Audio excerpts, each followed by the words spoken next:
കർണാടകയെ കണ്ടുപഠിക്കൂ. അവർ ചെയ്യുന്ന പ്രവർത്തനം കണ്ടില്ലേ? സതീശനാണെങ്കിൽ ഇത് കണ്ട ഭാവമേ ഇല്ല. കാര്യം എന്തിന് ഏതിനും രാവിലെ എണീറ്റ് ഫേസ്ബുക്കിലൂടെയോ അല്ലെങ്കിൽ ഞങ്ങളുടെ മാപ്ര കോലുകൾക്ക് മുന്നിൽ അദ്ദേഹം വാചാലനാകാറുണ്ട്. ഇതിനെക്കുറിച്ച് അദ്ദേഹത്തിന് ഒന്നും പറയണ്ട. ഒന്നുമില്ലെങ്കിലും പിണറായി വിജയൻ രാജിവെക്കണമെന്നെങ്കിൽ അദ്ദേഹം പറയണം. കാര്യം ഇതിന് കാരണക്കാരനും പിണറായി വിജയനാണ്.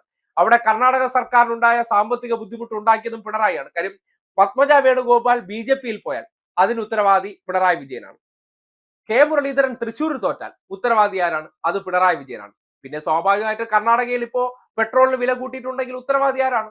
അത് പിണറായി വിജയനാണ്. പിണറായി വിജയൻ കാരണമാണ് അവിടെയും വില കൂട്ടിയെന്ന് വേണമെങ്കിൽ സതീശൻ പറയും. വേണമെന്നല്ല, അങ്ങനെ തന്നെ പറയും. കാര്യം അതുകൊണ്ട് ഉടനടി തന്നെ മുഖ്യമന്ത്രി സ്ഥാനം അദ്ദേഹം രാജിവെക്കണം. അദ്ദേഹത്തിന്റെ ഇടപെടൽ കൊണ്ട് മാത്രമാണ് ഈ വിലക്കയറ്റം അവിടെ ഉണ്ടായിരിക്കുന്നത്. അതിന് വേറെ ഒരു കാര്യവുമില്ല. അതാണ് നാട്ടിലെ പിണറായി വിജയന്റെ ഒരു കാര്യം എന്ന് പറഞ്ഞാൽ. എന്തിനും ഏതിനും പിണറായി വിജയൻ എന്ന് പറഞ്ഞ് ശീലിച്ച് സതീശന്റെ അടുത്ത് ഇപ്പോൾ മൈക്ക് വയ്ക്കുകയാണെങ്കിൽ എന്താണ് കർണാടകയിൽ പെട്രോൾ വില കൂടാൻ കാര്യം? അത് പിണറായി വിജയൻ.